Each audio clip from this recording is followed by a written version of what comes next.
예, 티베트 제어 명상 온라인 강의 10주차 강의를 시작하겠습니다.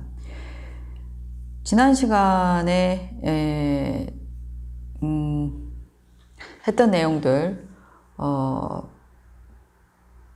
지금 이제 하고 있는 것이 집성제에 관해서 얘기를 하고 있죠. 사성제 중에서 이제 고성제, 그 다음에 집성제, 두 번째가 이제 집성제예요. 집성제는 여러 차례 말씀을 드렸듯이 이제 고통의 원인에 대한 진리의 내용들을 집성제라고 얘기를 합니다. 그래서 고통의 원인이라는 것을 이제 크게 두 가지로 나눠서 얘기를 한다. 그 중에 하나가 이제 카르마라고 불리는 업에 대해서는 지난 시간까지 대략적으로 이제 말씀을 드렸습니다. 그리고 9주차 시간에 원래는 이제 번뇌에 대한 내용들을 다뤘어야 했는데 지금 이게 75분, 80분 정도 되는 영상이다 보니까 한꺼번에 많은 내용들을 다루지는 못하고 있어요. 어쨌든 지난 시간에 이제 집성제, 고통의 원인에 대한 진리의 내용에서 이제 카르마 업이 있고, 그 다음 두 번째로 나오는 것이 바로 이 번뇌입니다. 그래서 번뇌에 대한 내용들을 지난 시간에 이제 살짝 이제 앞부분만 이제 시작을 했는데요. 이제 오늘 좀 더 자세하게 이제 들여다보겠습니다. 그래서 여러분들이 보고 있는 그 자료, 9주차 자료예요. 사실 지난 시간에 했어야 되는데, 지난 시간에 이제 나머지 이제 업에 대해서 설명을 드리는 바람에 이 번뇌에 대한 진도를 많이 나가지 못했습니다. 그래서 어쨌든, 여러분들이 이제 이 사성제에 관련해서 이제, 접할 때 대부분 이제 뭐 고진멸도, 라고, 뭐 불교 인간이라든지 이제 이전에 불교 관련된 내용들 접했던 학생들은 한 번쯤은 들어봤을 거라고 생각을 합니다. 근데 이 사성제라는 것이 부처님의 최초의 가르침이기도 하고 불교에서 얘기하는 가장 중요하고 핵심적인 내용이에요. 그래서 티베트 불교를 소개하는 강의이지만은 불교에 대한 기본적인 어떤 이해들을 하기 위해서는 사성제에 대한 대략적인 얘기를 하지 않을 수 없습니다.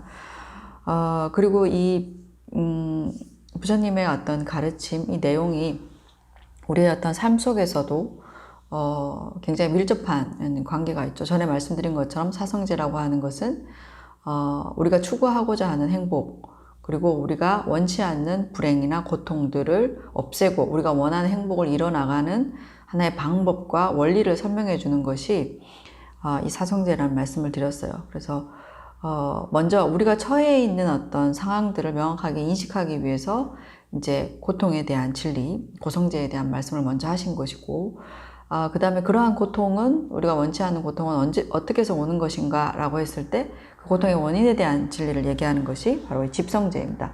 그래서 집성제에서는 이제 카르마, 업과 번뇌라는 두 가지의 큰 주제가 있는데요. 업은 이제 좀 다뤘었고, 사실 업에 대해서도 굉장히 자세하게 더 다뤄야 될 내용들이 있지만, 이제 시간이나 어쨌든, 여러 가지 제한이 있기 때문에, 대략적으로 다뤘고요. 번뇌에 대해서 이제 다루겠습니다.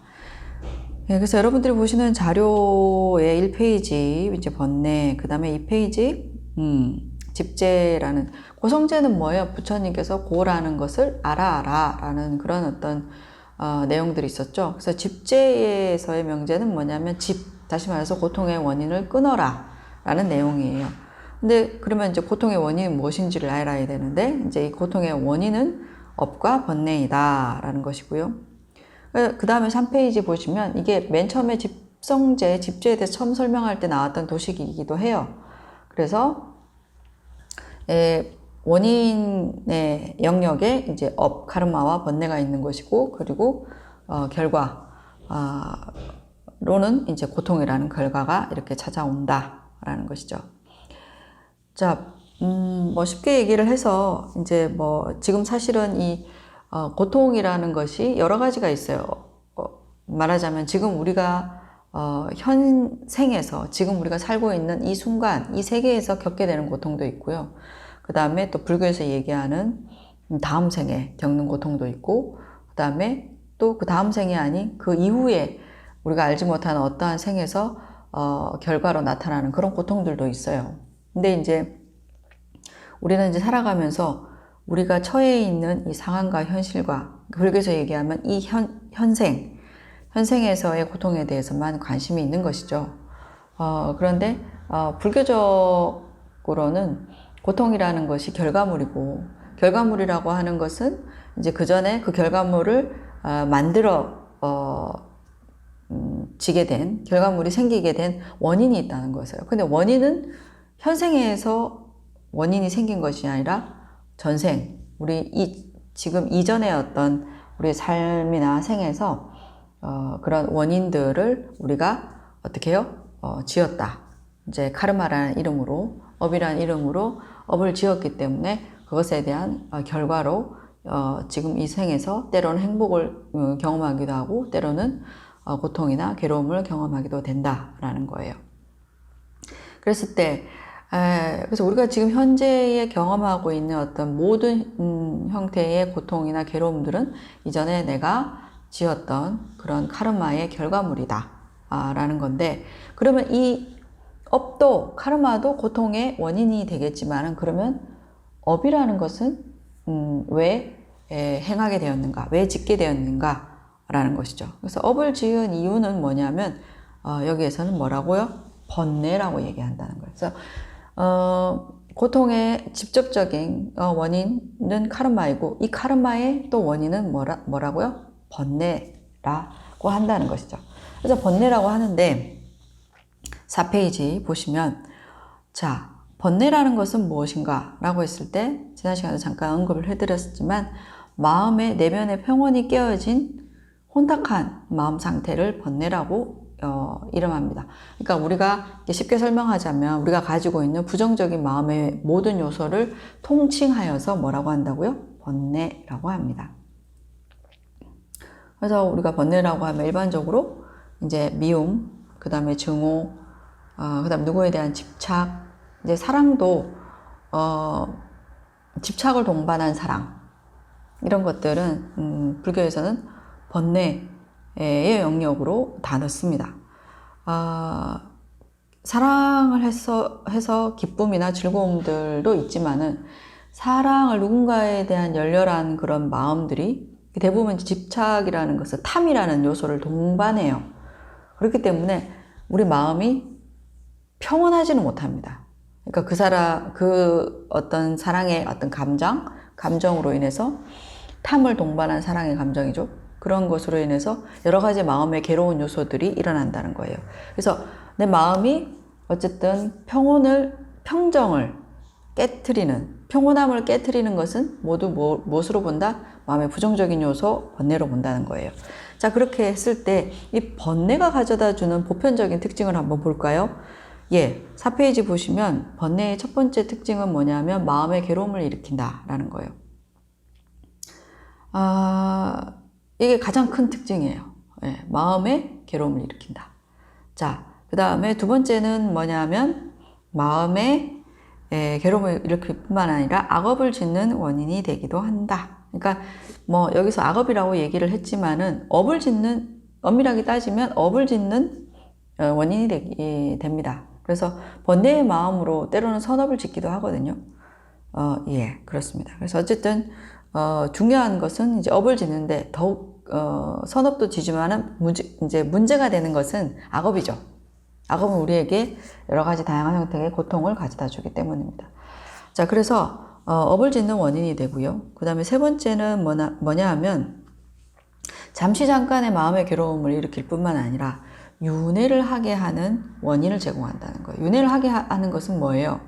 내가 또 태어나게 되는, 그 태어남이 단순히 되게 그 환경이나 여러 가지 여건이 굉장히 안락하고 편안한 그런 생으로 태어나는 것이 아니라, 그 전에도 말씀드린 것처럼 굉장히 험난한 그런 어떤 축생의 세계라든지 이런 악귀, 지옥 중생도 있지만 그런 형태의 다양한 윤회의 생을 받게 되는, 그러니까 윤회에 태어나게 되는 그런 원인이 된다는 거예요. 그렇게 되면 그것은 곧 다시 말해서 다양한 형태의 또 고통을 가져다 주는 원인이 되기도 하겠죠. 그래서 이것이 세 번째의 번뇌가 가지는 보편적 특징입니다. 자, 그런데 지난번에 잠깐 언급을 드렸는데 번뇌가 가지고 있는 유일한 미덕이 있어요. 예. 그게 뭐냐면 번뇌라는 것이 그러면 우리 마음속에 본래부터 있는 것인가 없는 것인가 라는 문제예요. 예, 문제인데 이 부분에 대해서는 불교에서는 뭐라고 얘기를 하냐면 번뇌라는 것은 우리 마음에 본래부터 있는 특징은 아니고요. 줄이거나 완전히 없앨 수 있다 라고 해서 번뇌라는 것은 우리 마음속에 비유하자면 때와 같은 거예요. 그래서 이렇게 천이 있으면 천에 이렇게 때가 묻으면 어떻게 돼요? 이 때가 천에 본래부터 있는 것이 아니니까 빨래비누나 아니면 뭐 세제 같은 것들을 넣어서 이렇게 손으로 비비거나 세탁기에 돌리면 어떻게 돼요? 천에 묻어있던 때가 말끔히 없어지는 거죠. 그런 것처럼 이 마음의 번뇌라는 것은 우리 이 내면에 있는 부정적인 요소이긴 하지만 이것이 본래부터 존재하는 것이 아니기 때문에 여러 가지 방법을 쓰면 어떻게 해요? 줄이거나 때로는 완전히 없앨 수도 있다라는 거예요. 그래서 이 부분이 굉장히 중요한 포인트입니다. 왜냐하면 불교에서는 이제 수행을 한다고 하잖아요. 이게 결국에는 수행을 한다는 것은 어떤 의미냐면 이 우리 내면에 가지고 있는 이런 부정적인 요소를 줄이거나 없애기 위한 목적으로 하는 것이 바로 수행이에요. 그래서 뭐 돌을 닦는다 뭐 이런 표현들을 쓰는데, 예, 그런 불교적인 어떤 수행, 돌을 닦는 그런 모두 일련의 그 행동의 목적은 어디에 있다? 우리 내면의 부정적 요소, 번뇌를 줄이거나 없애는 데 있다 라고 말씀드릴 수 있습니다. 근데 왜 이거를 없애려고 해야 되나요? 라고 묻는 사람은 없기를 바라지만 이건 뭐예요?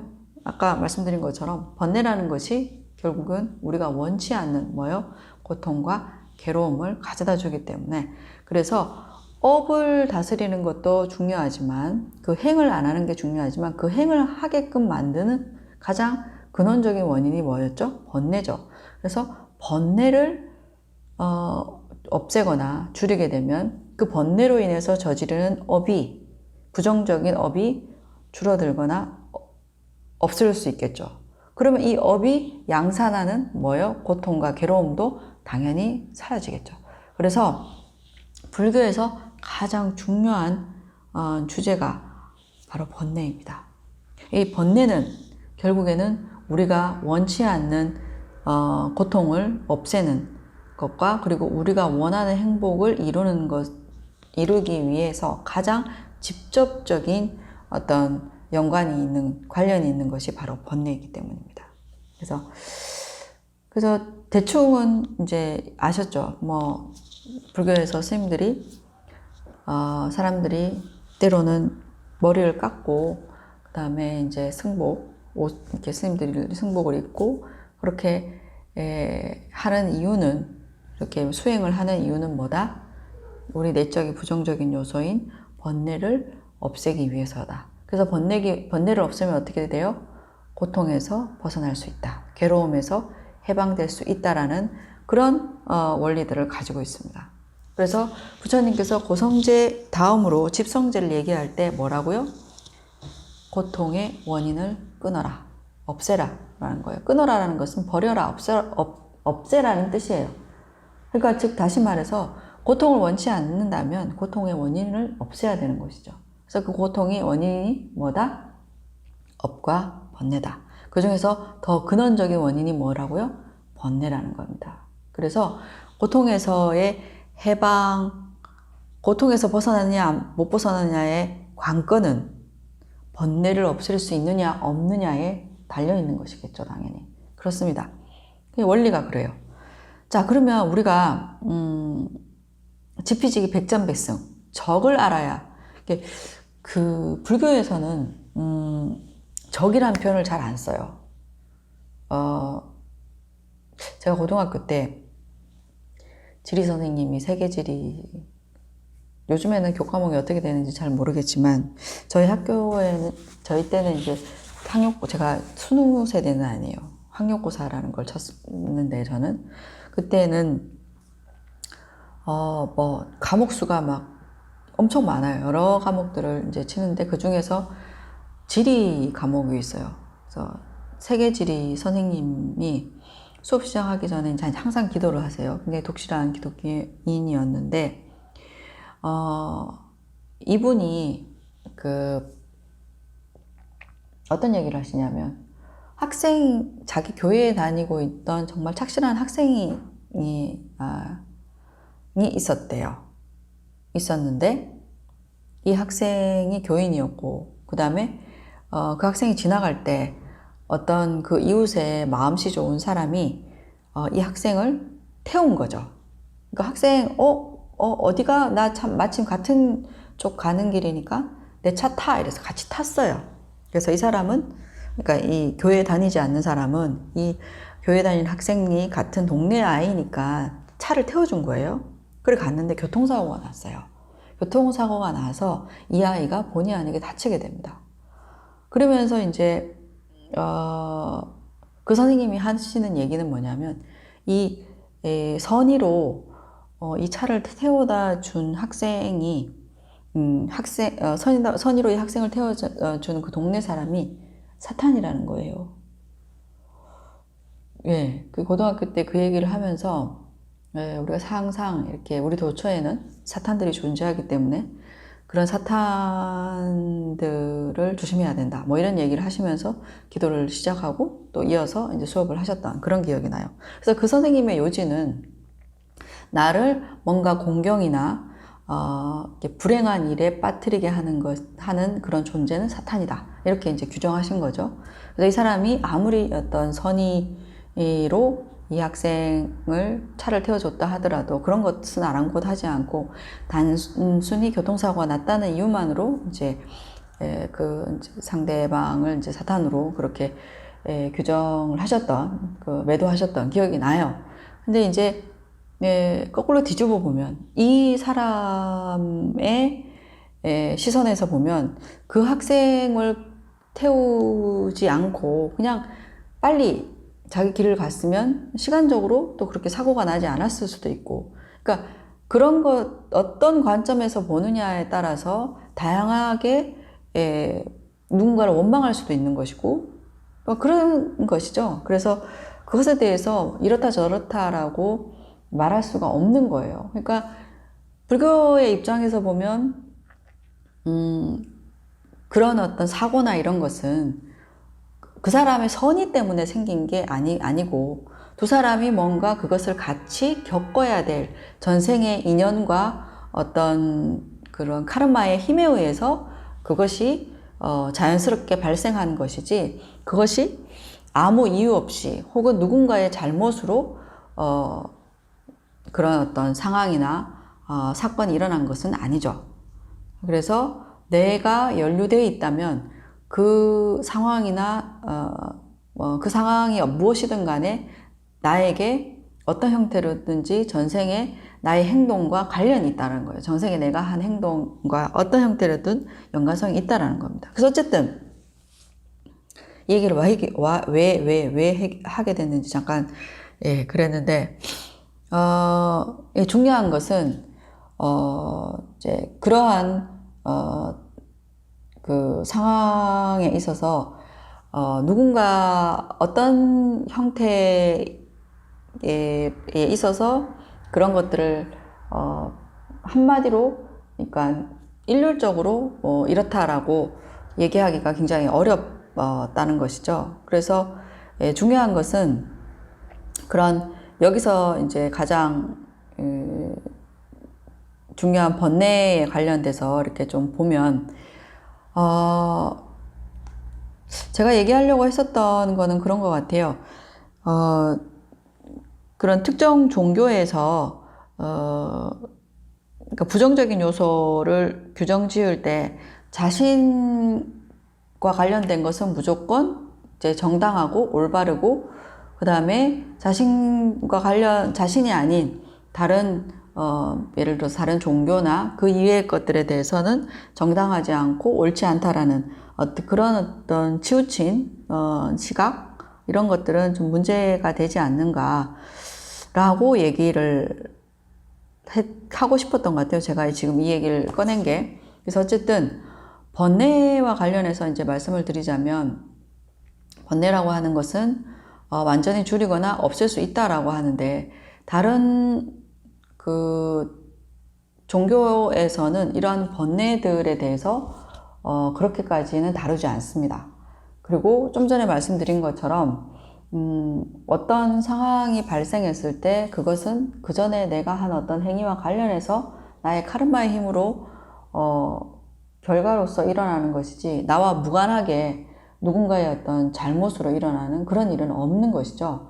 불교의 입장에서 보면. 그런데 이제 다른 종교에서는 자기가 일어나는 그런 불행이나 괴로움을 우리 자신의 탓으로 보기보다는 어떤 사탄이라든지 외부의 어떤 누군가의 탓으로 돌리는 것, 이것이 이제 다른 것이고, 그렇게 어쨌든 나를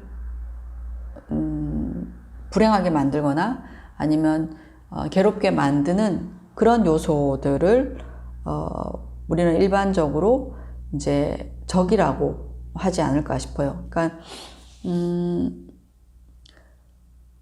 사탄에 대한 얘기들을 제가 고등학교 때도 이제 기독교 관련 학교에서 나왔고, 대학에도 기독교 재단의 대학에서 나와서 이런 내용들을 굉장히 많이 들었었어요. 그래서 이분법적으로 내가 어떠한 원치 않는 일을 당할 때 그것이 나하고는 전혀 무관한가? 라는 것이죠. 그리고 어떻게 보면 또 다른 종교, 절대자나 창조주를 인정하는 종교의 관점에서 보면 그것이 모든 것이 내 삶 자체가 누가 만든 것이에요. 이제 창조주를 인정하는, 절대자를 인정하는 종교적 관점에서 보면 나의 삶 역시 어떻게 해요? 하나님이, 창조주가 계획하고 만든 것이잖아요. 그럼 내가 일어나는 모든 어떤 불행이나 괴로움들은 어떻게 보면 절대자가 계획하고 만든 것이라고 할 수밖에 없는 것이죠. 그랬을 때 그 기독교인들이 말하는 그런 어떤 사탄이나 그런 외부적 요인들 역시도 절대자가 계획하고 만드는 것으로 받아들여야 되지 않을까라는 생각을 많이 했었어요. 그래서 자신에게 이익을 줄 때 그 사탄이, 그러니까 이웃이라고 하고 자신에게 이익을 주지 못할 때 사탄이라는 그런 표현처럼 불교에서는 이제 그런 표현들이 있는가라고 한번 들여다보면, 불교에서는 적이라는 표현을 잘 안 써요. 적이나 원수라는 표현을 잘 안 쓰는데, 불교가 적이나 원수라고 표현하는 유일한 곳이 있어요. 그게 뭐냐면 바로 번뇌예요. 그래서 나를 해코지를 하고 나를 해하고 나를 괴롭게 만들고 공궁에 빠뜨리는 그런 모든 존재들을 이제 보편적으로 일반적으로 적이나 원수라고 지칭한다면, 불교 안에서는 나를 정말 공궁에 빠뜨리고 나를 정말 괴로움과 고통을 나에게 가져다주는 나의 정말 진정한 적은 우리 내면에 있는 부정적인 마음, 번뇌가 우리 자신의 진정한 적이다, 이렇게 얘기를 해요, 불교에서는. 그래서 아까 이제 그 사탄과 관련해서 이런 것들을 많이 생각했었던 것 같아요. 저는 이제 고등학교 때 그리고 대학교 때도 어떤 뭐 현상이나 내용들을 우리가 어떻게 받아들여야 될 것인가, 그것이 이제 여러 철학적 관점에서 어떻게 이해할 것인가 라고 했을 때 불교가 가지는 그런 특이한 점들이 있더라는 거죠. 그래서 말씀드린 것처럼 불교는 바로 이 번뇌를 뭐라고요? 가장 우리를 힘들게 하고 공경에 빠뜨리고, 그리고 때로는 고통과 괴로움을 가져다 주는, 우리를 해하는, 우리에게 아무런 이익을 주지 않는 우리의 진정한 적이 바로 이 번뇌이다 라고 얘기합니다. 그래서 뭐 약간 뭐 이런저런 여담들 얘기들을 하게 됐는데, 그런데 이제 중요한 것은 이러한 우리에게 정말 치명적인 해를 가져다 주는 이런 적, 우리 내면의 어떤 그런 부정적인 요소, 이 번뇌들이 변화하거나 뭐 조정될 수 없는 것이라면 부처님이라는 사람이 나올 수도 없을 것이고, 그리고 그런 깨달은 자가 나와서, 부처라는 존재가 나와서 그것을 없애거나 줄일 수 있는 방법을 얘기하지 않겠죠. 그러니까 있습니다. 불교에서는 다행히 우리 마음의 부정적인 요소들을 줄일 수도 있고, 또 때로는 완전히 없앨 수 있다라고 얘기를 해요. 그래서 이것이 번뇌가 가지고 있는 보편적 특징 중에서 가장 그나마 우리에게 어떤 희망을 줄 수 있는 그런 내용이라고 할 수 있습니다. 자, 그러면 이제 구체적으로 5페이지 보겠습니다. 5페이지 보면 번뇌의 종류에 대해서 나와 있어요. 번뇌의 종류에 대해서 나와 있는데, 번뇌의 종류를 보시면 이제 대표적으로 사실 번뇌가 굉장히 많아요. 번뇌가 굉장히 많은데 그 중에서 이제 삼독심이라는 말이 있어요. 삼독심은 석삼자에 그 다음에 독이라는 독자, 먹으면 죽는 독이죠.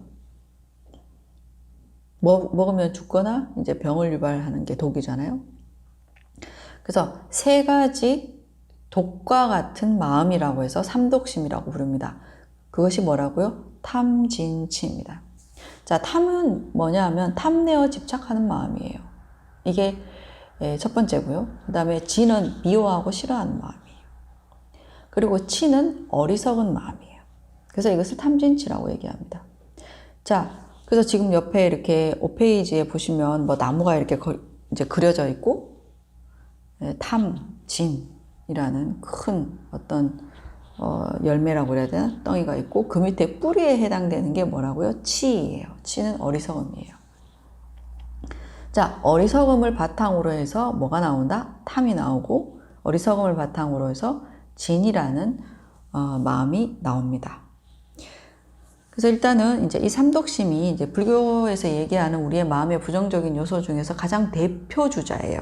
그래서 삼독심이라고 이름하는데, 이 대표 주자인 삼독심, 다시 말해서 탐진치라는 이 세 가지의 마음의 개별적인 특성을 한번 살펴볼게요. 탐은 뭐라고 그랬어요? 방금 설명드린 것처럼 탐내어 집착하는 마음이죠. 이것은 알아차리기가 굉장히 어려워요. 알아차리기도 어렵고, 그 다음에 문제라고 생각하기가 굉장히 어렵습니다. 그런 특징이 있고, 쉽게 알아차리기 어렵다. 그리고 그것을 문제시하지 않기 때문에 탐이라는 것을 다스리기가, 제어하기가 굉장히 어렵습니다. 그래서 진이라는 게 아까 미움이라고 했죠. 미워하고 싫어하는 마음보다 더 제어하기가, 다스리기가 힘들다. 이게 탐의 특징이고요. 그 다음에 진입니다. 진자가 잘못됐어요. 글자가. 이 진자가 아니고 위에 미워할 진, 썩낼 진이라는 뜻인데, 이 위에 있는 거, 이거는 제가 다시 고쳐서 여러분들에게 올리겠습니다. 예, 진짜는 썩낼 진짜. 진은 쉽게 알아차릴 수 있어요. 누군가를 미워하고 싫어하면 마음에 불편한 마음들이 일어나기 때문에, 그래서 금방 내가 미움이 일어나는구나, 내가 저 사람 싫어하는 마음이 일어나는구나 라는 것을 금방 알아차리기도 하고, 또한 이게 문제라는 생각이 들어요. 이 마음이 문제이다. 그래서 진은 쉽게 탐보다는 쉽게 알아차릴 수가 있고 또 이제 하나의 다른 특징은 뭐냐면 선근을 훼손하는 원인이 된다 이렇게 돼 있어요. 그러니까 선근이라는 것도 불교적 용어예요. 불교적 용어인데 우리가 왜 선의를 가지고 좋은 업을 지으면 그게 뭐죠? 선업이라고 하죠. 근데 선업을 다른 말로 선근, 결과물이 나오기 전에 어떤 상태를 선근이라고 불러요. 이게 뿌리 근자를 쓰죠. 뿌리 근자를 쓰는데 이거는 종자라는 의미인데 이것이 나중에 과보라는 결과물이라는 것을 일으키기 이전에 원인의 상태에 있는 것을 선근이라고 얘기합니다. 그래서 어쨌든 내가 지은 선업을 훼손하는 그런 원인이 돼요. 그러니까 화를 잘 내는 사람은 아무리 본인이 좋은 일을 하고 좋은 일을 많이 한다 하더라도 화를 내면 자신이 지은 좋은 선업의 카르마의 에너지가 선근이 훼손돼요. 그렇습니다. 그래서 이게 진의 가장 맹점이에요. 나쁜 점이에요. 우리가 왜 미워하고 싫어하고 화를 내고 이렇게 하면 우리가 막 혈압이 올라가고, 그러니까 이 마음 작용과 우리 몸에서 일어나는 화학적 반응들을 연구한 것을 보면 진에서 이제 아까 말씀드린 것처럼 진은 이제 미워하고 싫어하고 화내는 그런 마음들을 진이라고 하거든요. 근데 이런 마음작용들이 일어나면 일단은 우리가 문제라고 생각을 해요. 내가 너무 화를 내면 안 돼. 뭐 뒷목도 뻣뻣하고 막 혈압도 올라가고 막 몸에 별로 좋지 않다는 생각을 저절로 하게 되잖아요. 그렇게 돼서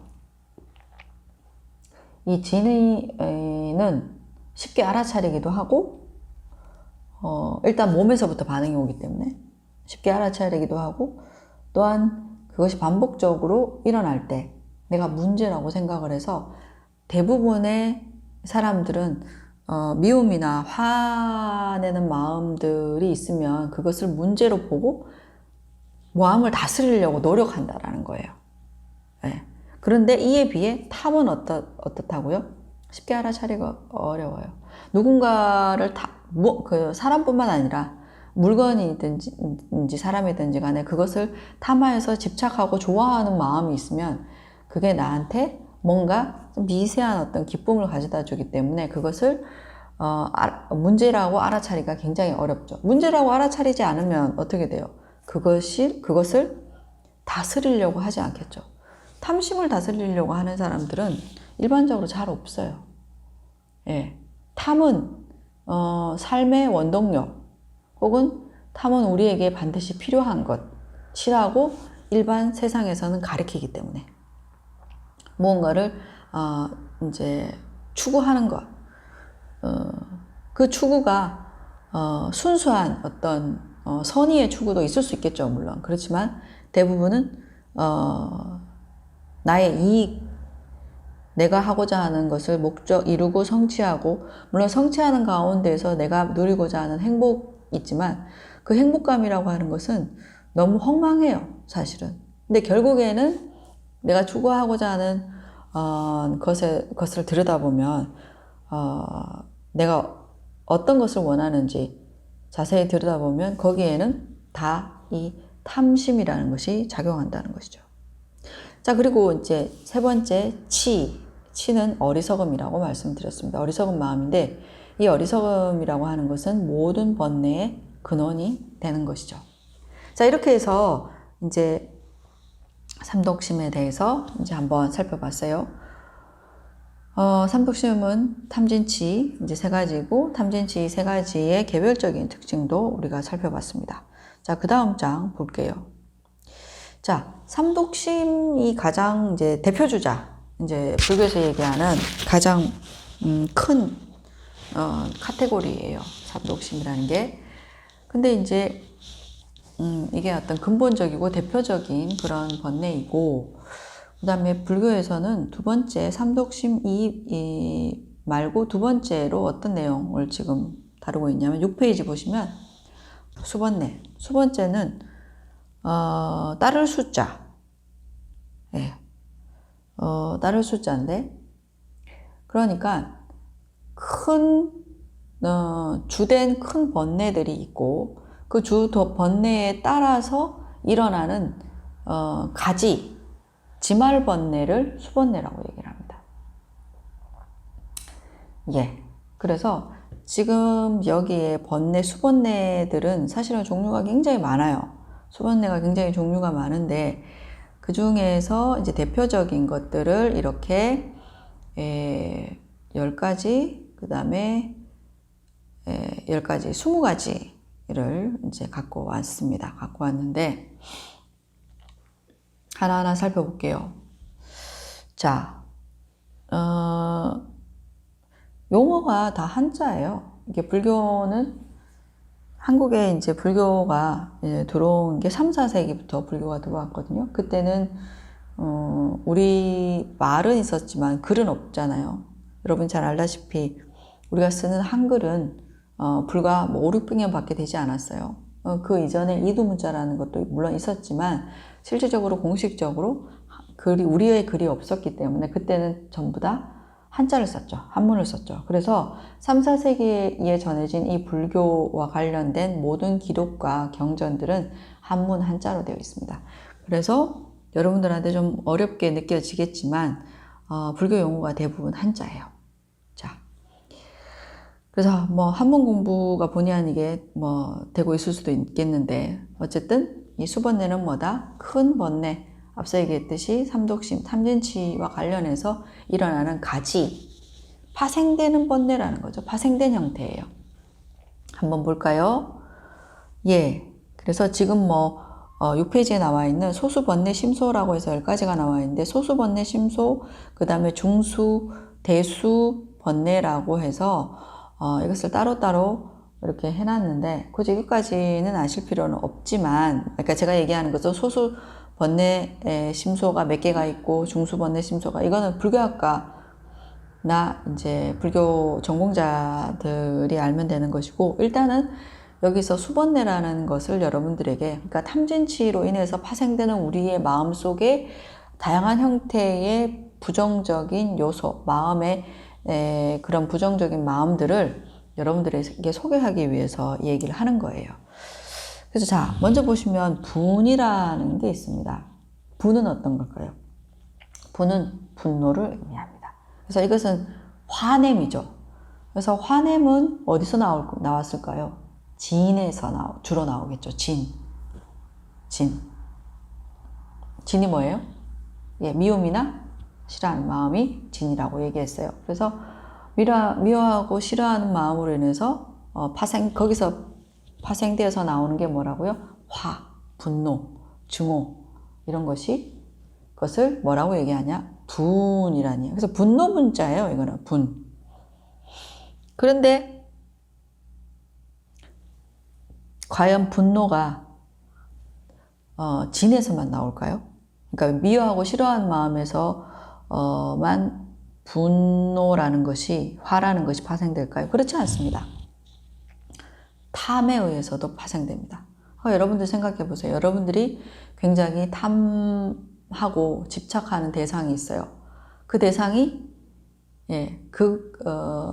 그런 탐심으로 인해서 내가 원하는 대로 되어지지 않았을 때 뭐가 나요? 화가 나죠. 그래서 탐심으로 인해서 분노가 생기기도 합니다. 그리고 또한 어리석음으로 인해서 분노가 생기기도 하죠. 그 정황을 잘못 알거나 제대로 몰랐음에도 불구하고 또 분이 일어날 수도 있어요. 그래서 이 파생되는 분노는 반드시 한 가지의 주류 큰 번뇌에서 반드시 이걸로만 파생된다는 법은 없어요. 탐심에서 의해서 분이 발생될 수 있고요. 진심, 그러니까 아까 미워하거나 썩내는 미워하고 싫어하는 마음에서 또 화가 일어날 수 있고요. 그리고 아까 말씀드린 것처럼 취심, 어리석음을 통해서 분노가 일어날 수도 있습니다. 자, 그 다음 보시면 그 다음에 한은 뭐예요? 한은 원한이라는 뜻이에요. 원한. 그래서 이 분이 겹겹이 쌓여서 굉장히 누적된, 응축된 그런 응어리 같은 것이 바로 한이죠. 그래서 이것도 마음의 부정적인 요소다. 자, 우리가 지금 얘기하는 것이 뭐예요? 번뇌 심소라고 불러요. 심소라고 하는 것은 마음작용인데 번뇌에 해당되는 마음작용. 번뇌라는 것은 뭐죠? 업을 짓게 하고 괴로움을 양산시키는 주된 원인이죠. 그래서 지금 얘기하는 이 모든 번뇌의 마음작용들은 파생되어서 나온 번뇌의 마음작용들은 뭐다? 우리에게 괴로움과 고통을 가져다 주는 녀석들이에요. 그래서 이걸 알아야 돼요. 그래서 분이 있었고 그 다음엔 한이 있었습니다. 그 다음에 뭐가요? 부는 뭐냐면 은폐하는 마음이에요. 자신의 어떤 잘못이나 그런 것들을 은폐하고 속이는, 가리는 그러한 마음을 부라고 얘기합니다. 그러니까 정직하지 못한 마음이죠. 네, 정직하지 못한 마음. 이것이 부입니다. 그래서 이것으로 인해서 자신의 잘못을 이제 가리거나 덮으려고 하는 그런 은폐하는 마음, 정직하지 못한 마음으로 인해서 뭐예요?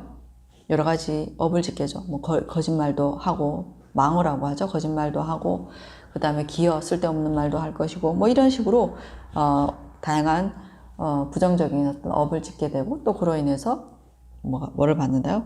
다양한 형태의 고통과 괴로움이 또한 발생되기도 하겠죠. 자, 그 다음에 뇌입니다. 뇌는 뭐냐면 번뇌할 때 뇌자인데 여기서 뇌는 어떤 의미냐 하면 짜증이에요. 짜증. 짜증나는 마음을 뇌라고 합니다. 그리고 질이라고 했어요. 질은 시기 질투의 질이에요. 이 질투도 굉장히 우리에게 부정적인 그런 마음의 요소죠. 질투 굉장히 무섭죠. 질투로 인해서 뭐예요? 살인도 하고, 질투로 인해서 물건을 훔치기도 하고, 뭐 너무 무서운 일들이 많이 있어요. 질투로 인해서. 그래서 이 질투가 우리에게 나쁜 업을 짓게 하고 또 다양한 형태의 고통, 괴로움들을 가져오게 하는 건 분명하죠. 이건 우리의 경험적으로 알 수 있습니다. 그래서 이게 뭐다? 번뇌, 파생된 번뇌 중에 하나고, 그 다음에 간이라는 게 있습니다. 간은 뭐냐면 인색함을 얘기해요. 인색함은 어떤 거가 있어요? 우리 물질에 대한 인색함도 있고, 지난번에 말씀드린 것처럼 지식, 정보에 대해서 같이 공유하지 않으려고, 나만 알려고 하는 것. 이런 것들도 다 인색함에 들어갈 수 있습니다. 예. 그리고 누군가를 도와줄 수 있는 상황임에도 불구하고 도움을 주지 않는 것. 이런 것들도 다 이 인색함에 들어갑니다. 이 역시 번뇌의 심소이고요. 자, 그 다음에 보면 광이라고 되어 있습니다. 광이라고 하는 것은 어떤 거냐면, 내가, 사실은,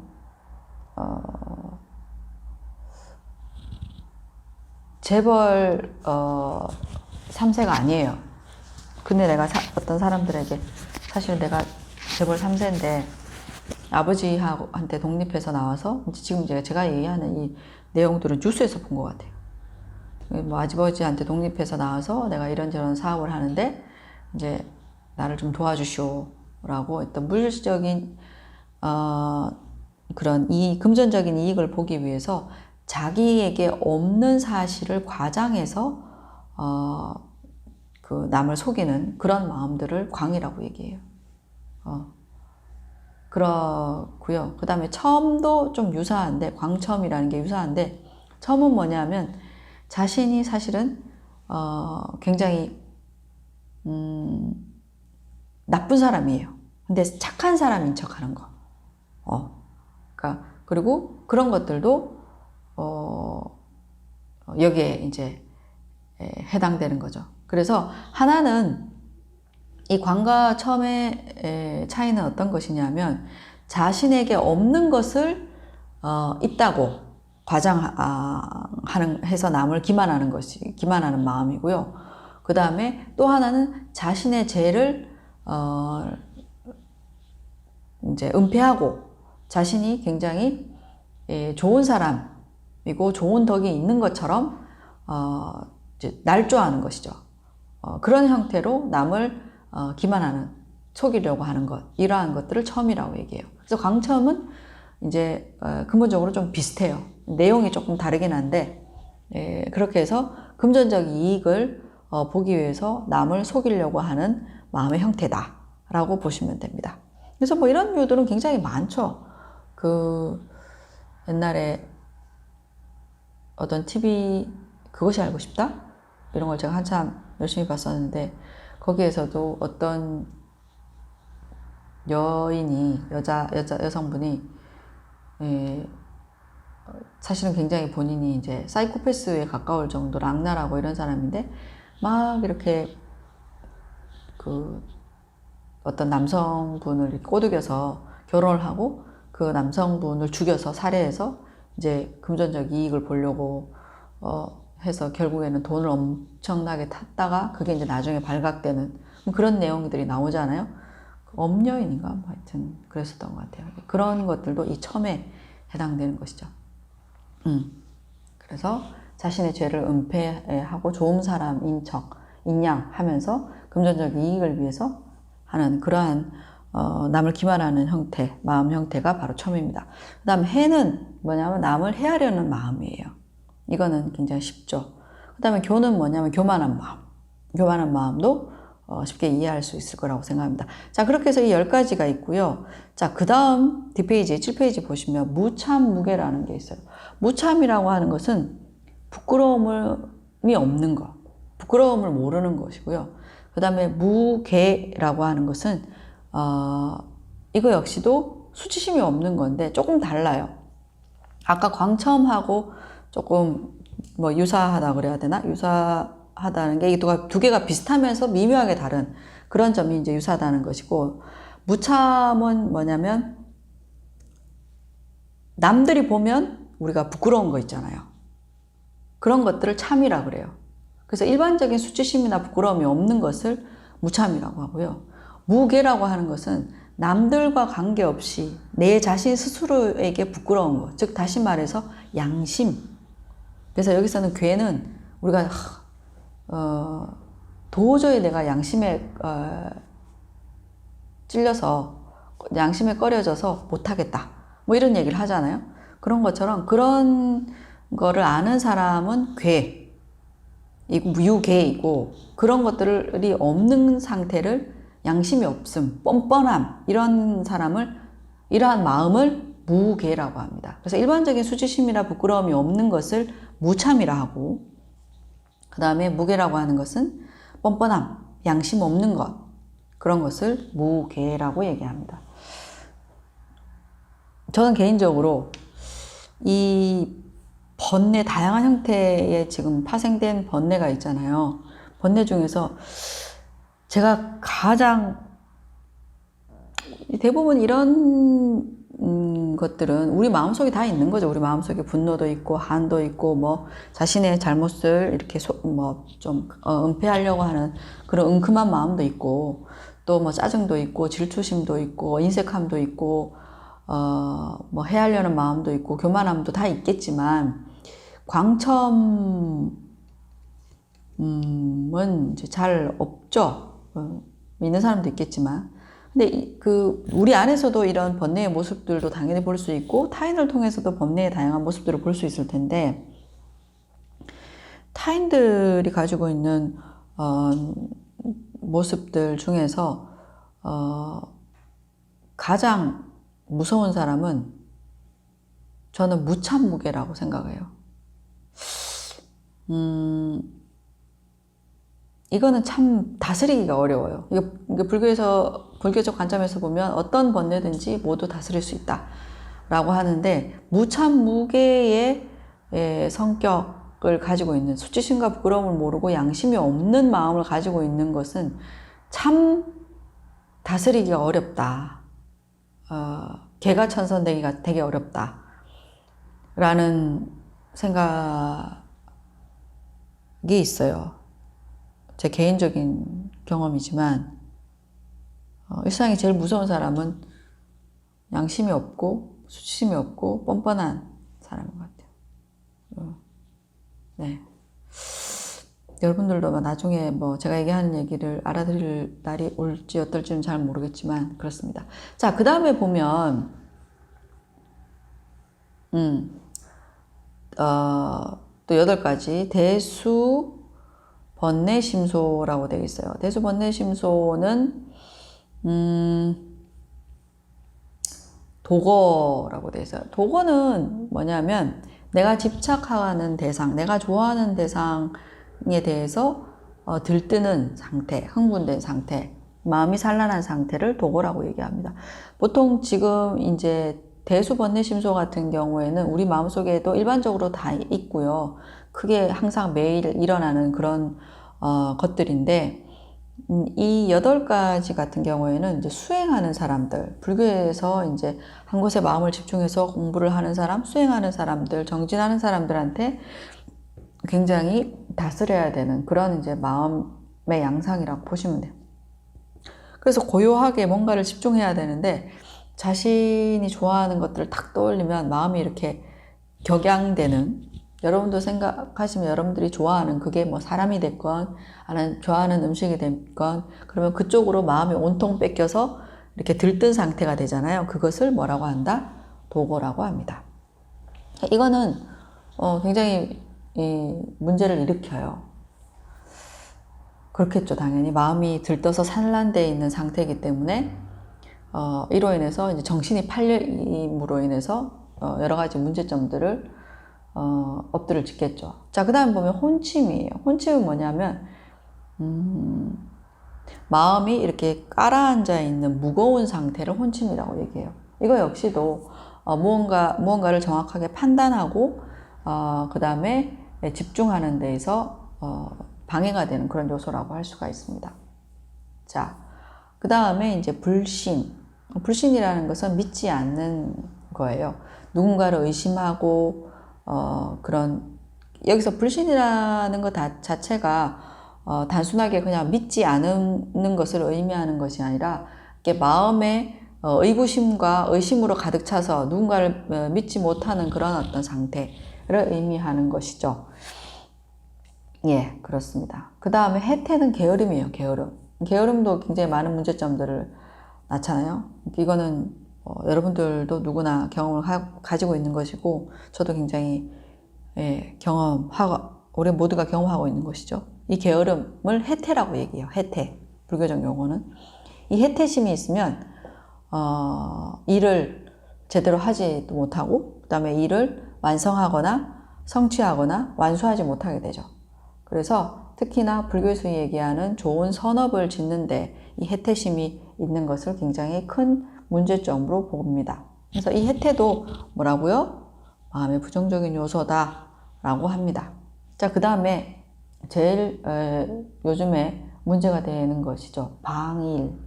방일은 뭐냐 하면요. 해이한 마음이에요. 방만하다라고 얘기하기도 하고 방일이라고 하는 것은 정신을 딱 차리지 않고 어떻게 될 대로 되라?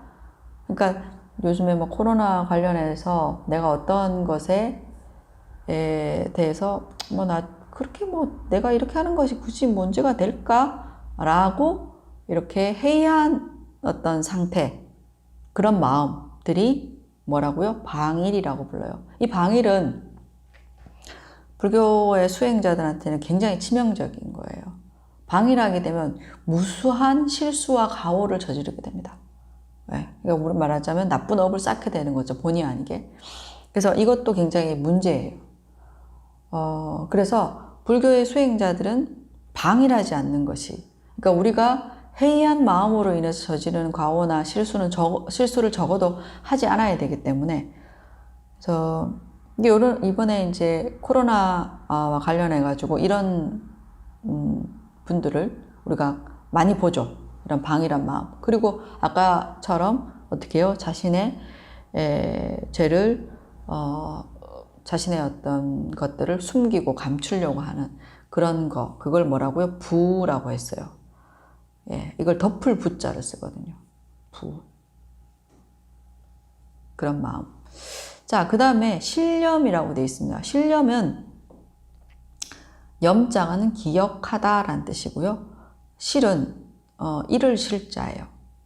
근데 이거를 좀 쉽게 설명을 하자면 망각하는 거예요. 근데 망각하는 것이 번뇌인가요? 예, 번뇌입니다. 예, 특히나 여기서 망각이라고 하는 것은 자기가 해야 될 바, 그리고 하지 말아야 될 바를 망각하는 것. 그러니까 방일하고는 조금 다른 거예요. 그래서 정신을 차리고, 내가 이걸 하면 안 되니까, 절대 이건 하면 안 되니까 이거는 하지 않도록 해야지. 그리고 이거 내가 하는 것을 잊어버리지 않아야지. 라고 기억하려는 마음을 념이라고 한다면, 그런 노력이나 시도를 하지 않고 망각하는 것을 신념이라고 그래요. 신념으로 인해서도 또 방일과 마찬가지로 많은 과오와 실수를 낳게 되죠. 그래서 이러한 상태의 마음을 번뇌라고 부릅니다. 번뇌의 한 요소입니다. 예, 그 다음에 산란. 산란은 그야말로 산란심이에요. 여러분들이 지금 제 얘기를 듣고 있는 와중에서도 제 얘기를 잘 안 듣고 뭐 이런저런 얘기를 하거나 이제 시청하고 있는 영상을 틀어놓긴 했는데 뭐 딴 생각을 하거나 책을 볼 때도 그렇고 여러분들이 뭔가를 공부하고 학습할 때도 그렇고 항상 내가 어떤가에 집중하지 못하고 마음이 이리저리 이렇게 흘러가 버리는 그러한 상태를 바로 산란이라고 얘기하죠. 그래서 이 산란도 뭐예요? 번뇌심소다. 네, 번뇌심소, 마음의 평정함을 유지하지 못하고 있는 그야말로 산만한 그런 상태이기 때문에 이 역시도 번뇌심소다. 이런 번뇌를 가지게 되면 많은 문제점들이 생겨요. 이 산란심 역시도 많은 문제점들을 야기시키겠죠. 뭐예요? 만약 학습을 하고 있는데 산란심이 일어나면 뭐예요? 내가 원하는 바를 이루지 못하겠죠. 예, 그렇습니다. 그 다음에 부정지. 부정지라는 것은 뭐냐면 일단은 정지라는 말을 알아야 되겠네요. 정지는 바를 정자에 알지자를 썼는데 여기서는 바르게 안다라는 뜻은 아니고요. 알아차린다라는 거예요. 그래서 정지라는 것이 우리에게 필요해요. 내가 예를 들어서 항상 어디를 가면 내가 지금 뭔가를 하고 있다는 것을 아는 마음이 있죠. 알아차리는 마음. 그것을 정지라고 해요. 근데 그 아는 마음이 없게 되면 어떻게 돼요? 물건을 잃어버리기도 하고 내가 해야 될 일을 잊어버리기도 하고 사고가 나기도 하고 그러죠. 내가 내 자신이 하고 있는 말을 알아차리지 못하면. 그래서 알아차리지 못하는 마음을 멍 때리는구나 뭐 이런 것들도 여기에 포함될 수 있어요. 그렇게 알아차리지 못하는 마음들을 뭐라고요? 부정지라고 얘기한다. 그래서 이런 알아차리지 못하는 마음들을 번뇌의 심소, 우리의 마음의 부정적인 요소고 이러한 마음들이 있으면 여러 다양한 형태의 문제점들이 일어난다라는 거예요. 자, 이렇게 해서 번뇌에 대해서 소개했어요. 그래서 제가 이 소개를 한 이유는 뭐냐면 게으른 마음이 불교에서 번뇌라고 했지. 번뇌는 뭐다? 나에게 괴로움과 고통을 가져다주는 마음이라는 거에서 게으름을 불교 용어로 해태라고 했어요. 해태 정도는 여러분들이 문제라는 걸 알아요. 근데 알아차리지 못하는 마음, 그리고 산란한 마음, 그리고 아까 해이한 마음, 나 하나쯤이면 괜찮다라는 마음, 이 마음이 모두 다 불교에서는 뭐예요? 원수, 적, 나에게 해를 가져다주는 부정적인 요소의 마음이라는 거. 이걸 여러분들이 아는 것만으로도 여러분들한테 도움이 되지 않을까라는 생각에서 여러분들에게 소개를 했습니다. 자, 이렇게 도고도 마찬가지고 마지막에 했던 도고 누군가를 막 좋아해서 그것에 대해서 좋아하고 열광하고 흥분하고 들뜬 마음이 나에게 뭔가 즐거움을 가져다 주는 것 같지만 사실은 이걸로 인해서 여러 가지 문제점들을 양상할 수 있다는 거예요. 그리고 그게 단순하게 어떠한 대상이 사람만 갖고 있는 건 아니겠죠. 그것은 좋아하는 뭐일 수 있어요. 영화일 수도 있고 음악일 수도 있고 이게 다 포함돼요. 안, 이, 비설, 순, 색, 성, 소리일 수도 있고 향, 냄새일 수도 있고 미는 맛일 수도 있고요. 음식일 수도 있고요. 그 다음에 촉은 나의 어떤 감촉일 수도 있고 이러한 것들로 인해서 내가 들뜨거나 거기에 완전히 마음을 뺏긴 상태, 마음 뺏겨서 들떠있는 상태이기 때문에 뭐예요?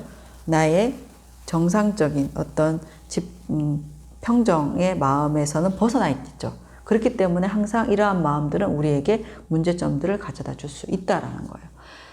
자, 그래서 이렇게 탐진치라는 큰 이제 주류 번뇌에서 이렇게 다양한 형태의 파생되는 많은 우리의 부정적인 마음들을 살펴봤습니다. 번뇌의 마음들을 살펴봤습니다. 그래서 주류 번뇌에서 파생되어진 다양한 형태의 번뇌를 뭐라고 부른다고요? 수번뇌라고 합니다. 수번뇌. 그래서 20가지의 수번뇌들을 우리가 살펴봤어요. 살펴봤고, 그 다음에 이제 8페이지에 보시면,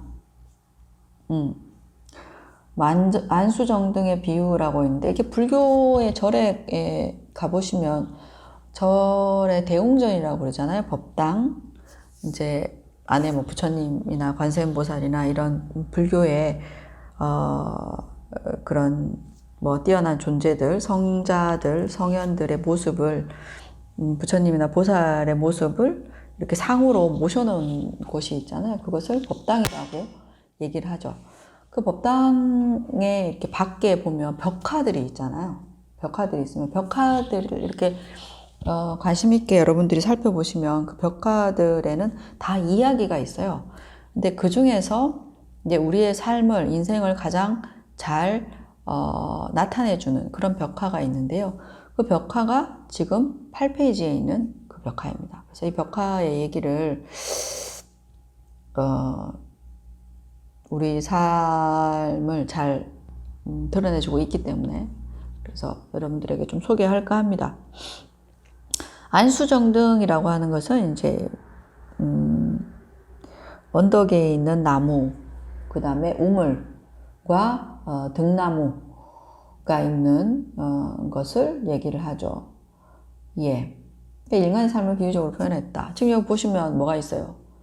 예, 여기 우물은 아닌데, 그림은 우물은 아닌데, 어쨌든 이렇게 낭떠러지 같은 곳이죠.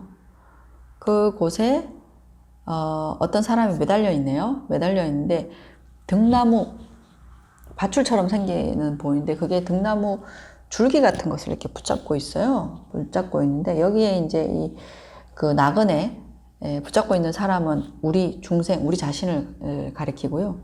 그 다음에 그 밖에 있는 벌판은 이제 코끼리가 지금 서 있긴 한데 그래서 벌판이 안 보여요. 이 벌판은 우리가 살고 있는 이 사바세계, 윤회 세계를 얘기를 하고, 이제 이 얘기에 원래 그 전 단계, 요 그림에 전 얘기가 있어요. 그러니까 나그네가 길을 막, 벌판을 막 이렇게 걸어가면서 길을 막 가고 있는데, 저 멀리서, 뭐냐면, 불이 막, 들판에 불이 막 이렇게 일어나서 막, 불이 막 나에게 성큼성큼 다가와요. 그리고 또 한쪽에는 굉장히 큰 덩치에 코끼리가 막 이렇게 성큼성큼 걸어와요. 이 코끼리는 무엇을 상징하냐면 무상함이에요. 무상함이라는 것은 뭐냐면 변화를 의미하죠. 인생에서의 변화. 제가 여러분들 나이였을 때가 정말 엊그제 같은데 제가 벌써 40대 후반이에요. 이제 50을 바라보고 있고 여러분들도 불과 뭐 몇 년 전에 중고등학생이었는데 이미 벌써 대학생이 돼서 또 누구는 이 중에서 대학을 졸업해야 되는 그런 시점에 와 있을 수도 있습니다. 그래서 하루의 하루와 그 다음에 매일 한 주, 한 달, 매해의 변화가 금방금방 이렇게 우리를 찾아오잖아요. 그래서 여러분들이 20대, 그리고 30대, 40대, 50대를 넘어가면서 그런 어느 순식간에 그렇게 인생에서의 어떤 큰 변화들을 느끼면서 인생이 굉장히 무상하구나 라는 느낄 겁니다. 그래서 코끼리가 이렇게 성큼성큼 다가오는 것은 인생의 무상함을 상징하고요. 그 다음에 불이 이렇게 막 번져서 오는 것은 우리에게 가지고 있는 어떤 욕화, 여기서 욕화라는 것은 욕망의 불 이런 거예요. 우리가 하고자 하는 그런 마음들을 원하는 그런 바램들 이런 것들은 계속 번지죠. 인생을 살면서 이것도 하고 싶다, 저것도 하고 싶다, 난 이런 필요해, 저런 것들이 필요해 하는 그런 욕구와 어떤 욕심, 욕망의 불이 이리저리 막 흩어지고 번지게 되잖아요. 그래서 들판에서 이렇게 번져오는 그런 불은 우리의 마음속에 있는 어떤 욕구나 욕심들을 상징합니다.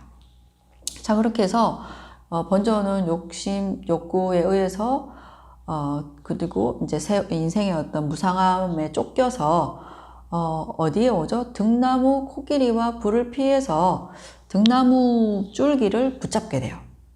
코끼리를 피해서 등나무 줄기를 붙잡게 되는데 등나무 줄기에 뭐가 있어요? 흰색지와 그 다음에 검은색지가, 흰지와 검은지가 있네요. 흰지와 검은지가 등나무를 갉아먹고 있어요. 이 등나무를 갉아먹는데 흰색지는 낮을 상징하고요. 검은지는 밤을 상징해요. 그래서 갉아먹어요. 그래서 갉아먹는다는 것은 낮밤이 계속적으로 지나간다는 거죠. 시간이 지나감을 얘기를 합니다. 그리고 이 넝쿨, 그 등나무 넝쿨은 밧줄처럼 보이는 이 넝쿨은 뭐냐면 우리의 명줄을 상징합니다. 우리의 목숨. 그래서 밤낮으로 밤낮이 가게 되고, 즉 다시 말해서 여기서 상징처럼 보여주는 검은지와 흰지가 이 넝쿨을 갉아먹죠. 그래서 밤과 낮이 지나게 되면 넝쿨인 우리의 명줄은 언젠가는 끊기게 되겠죠. 이제 그런 것을 상징합니다. 자, 끊기게 되면 사실은 여기서 도망가야 돼요.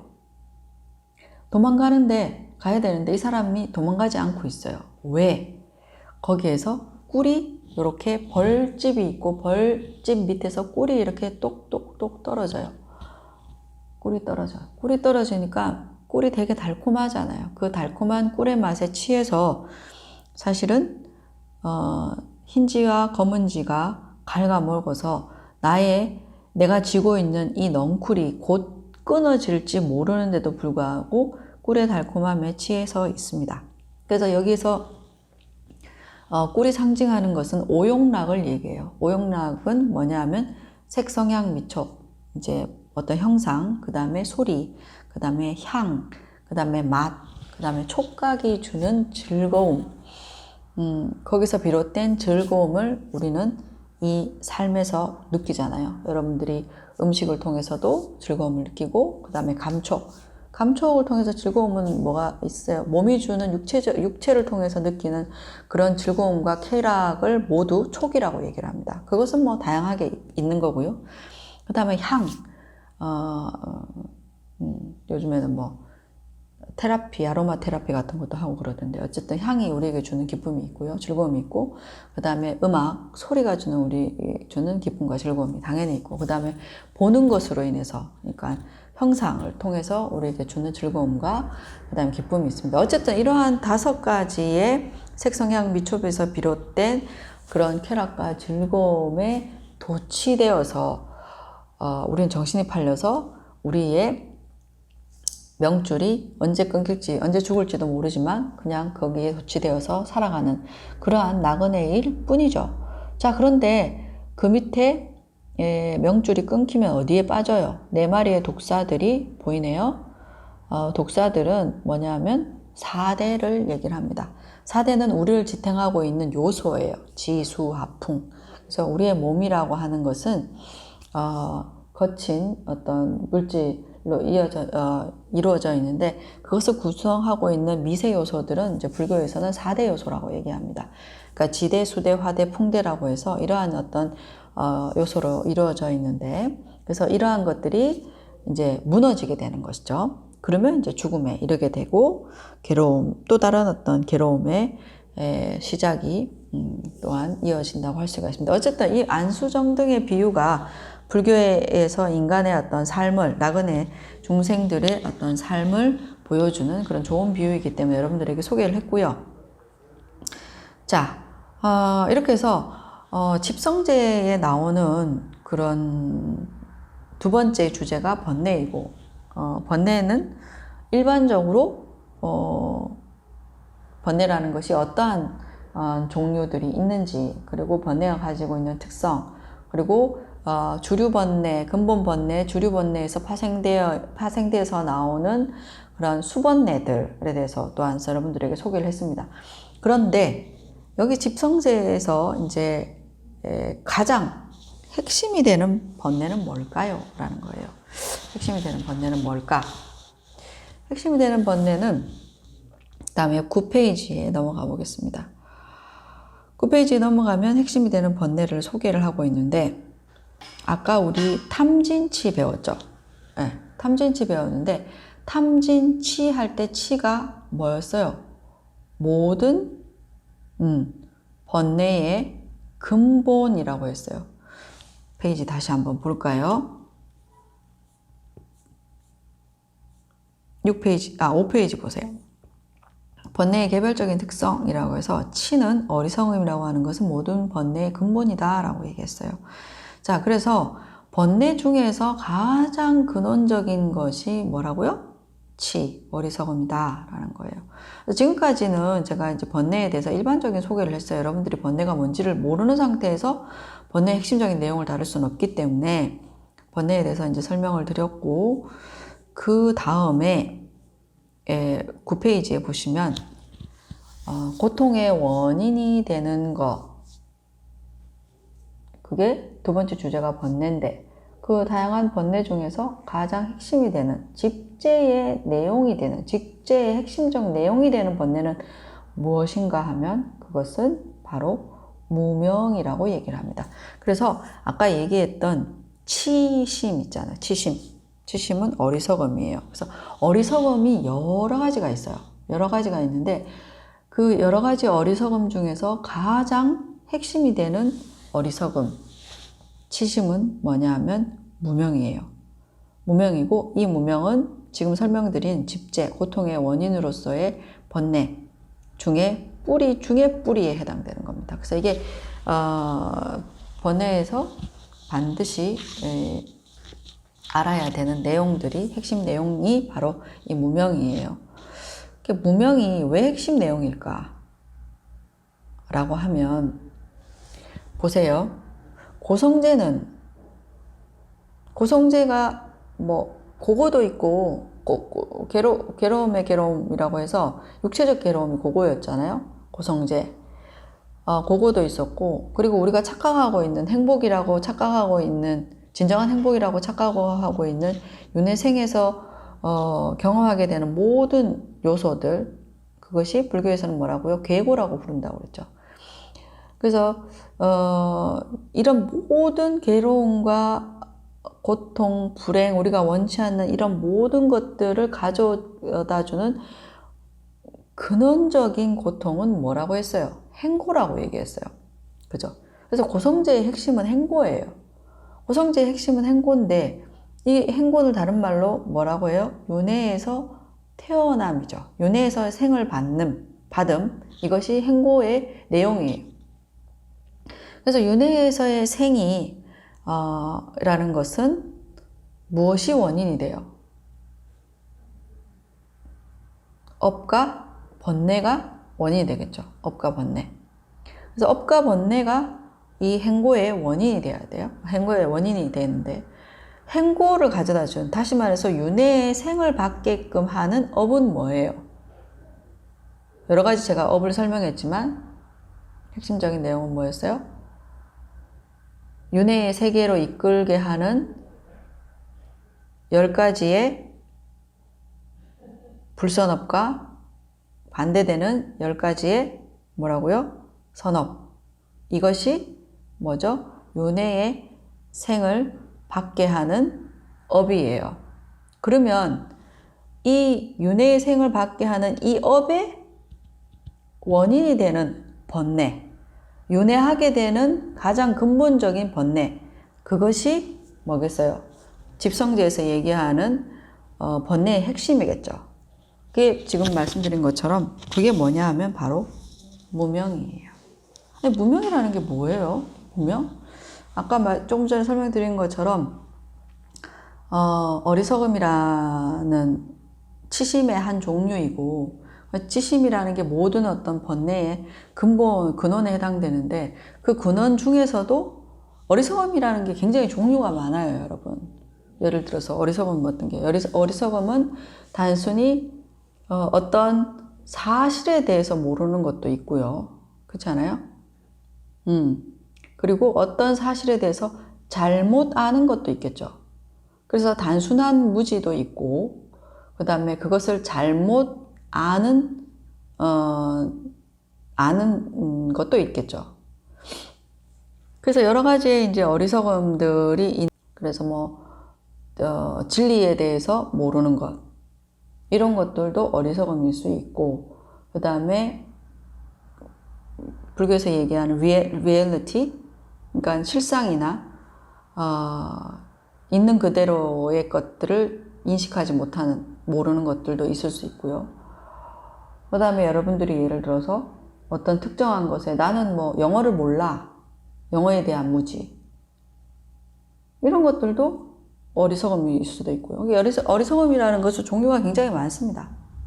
굉장히 다양한 종류가 있는 것인데, 예, 이 어리석음들 중에서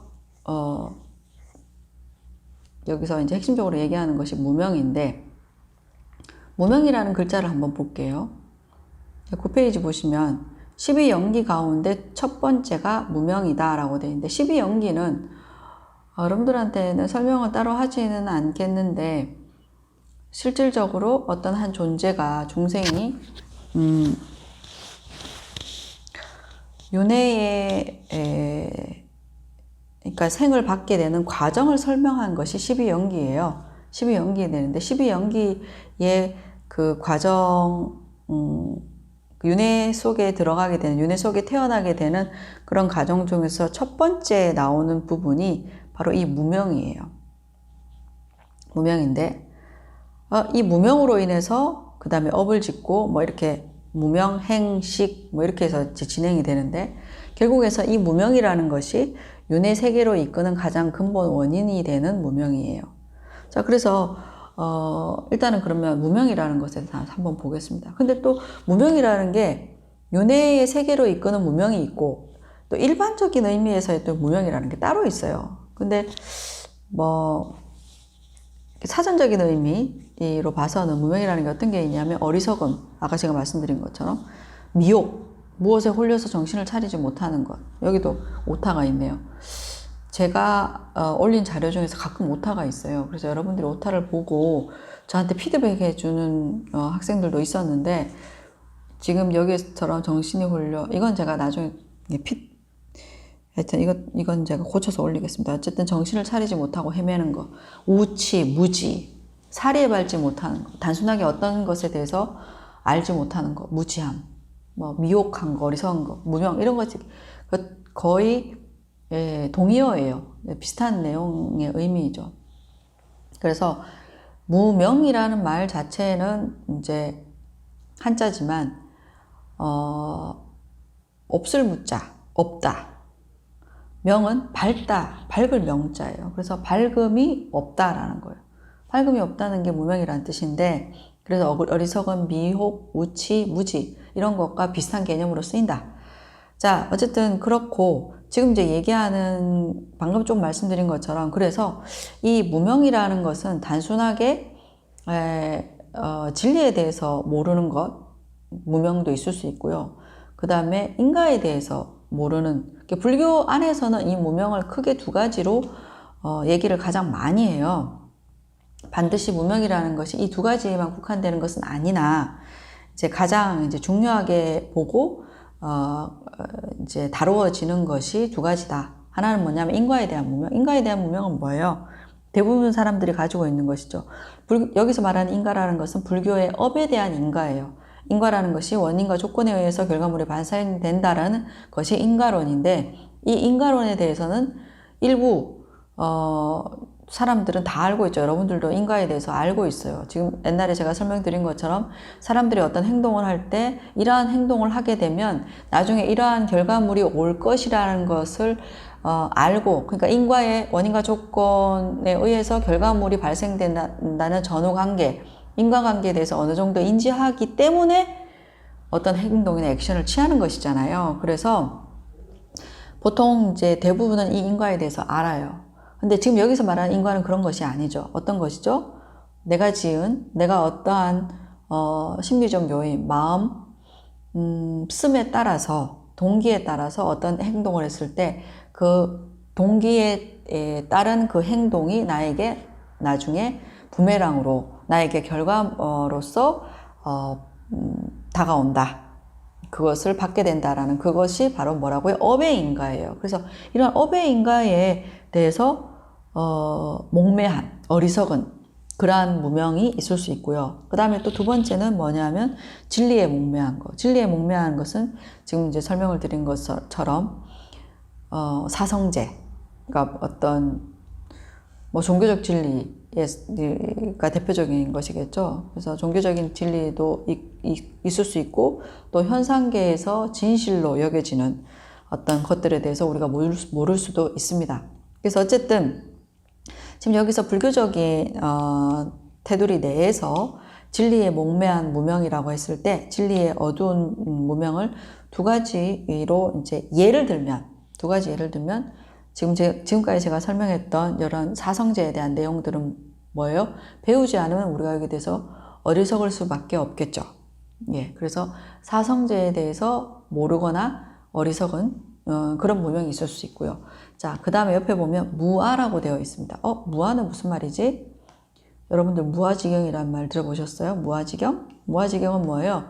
나 자신을, 나라는 존재를 망각하고 어떠한 것에 굉장히 몰입됐을 때 쓰는 말을 바로 무아지경이라고 합니다. 그래서 이 무아지경이라고 하는 불교에서 온 말이에요, 사실은.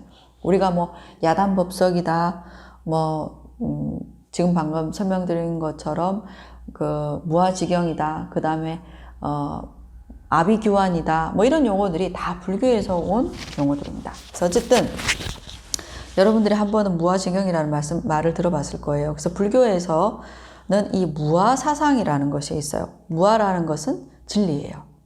이게 불교에서 말하는 진리인데, 리얼리티죠. 진리인데, 이 무아라는 진리를 모르는 것도 또한 무명이다. 그래서 무명이라는 것이 굉장히 그냥 어리석은 무지함, 뭔가를 잘 모르고 사리에 어둡고 알지 못하는 이런 것들을 무명이라고 하는데 이 무명에 대해서 크게 두 가지로 얘기한다. 인가에 대해서, 업의 인가에 대해서 무지몽매한 것을 얘기하기도 하고 또 때로는 진리에 대해서, 리얼리티에 대해서 무지몽매한 그런 무명을 또한 얘기도 한다라는 거예요. 자, 이러한 것들 가운데서 그러면 윤회의 세계로 이끄는 가장 근본 원인으로서의 무명이 뭔가라는 거예요. 그거는 다음 시간에 해야 되지 않을까라고 생각을 합니다. 지금 제가 시간을 보니까 1시간 25분이 아직 안 됐나? 60분. 네. 75분이 넘은 것 같아요. 그래서 오늘은 여기까지 무명에 대해서, 이제 무명이라는 게 일반적으로 불교 안에서 무명이라는 것을 어떻게 얘기하는지에 대해서 간략하게 여러분들에게 설명을 드렸고, 다음 시간에는 윤회의 세계로 이끌게 하는 가장 근본 원인으로서의 무명이 뭔지에 대해서 이제 설명을 드리도록 하겠습니다. 사실 이 부분은 굉장히 불교 철학에서 깊이 들어가는 부분이에요. 그래서 중요하기도 하지만 여러분들한테 좀 어렵게 느껴질 수도 있습니다. 그런데 중요한 내용이에요. 제가 그렇게 어렵게는 설명을 하지 않을 텐데 여러분들한테 알아두면 좋을 거라고 생각을 합니다.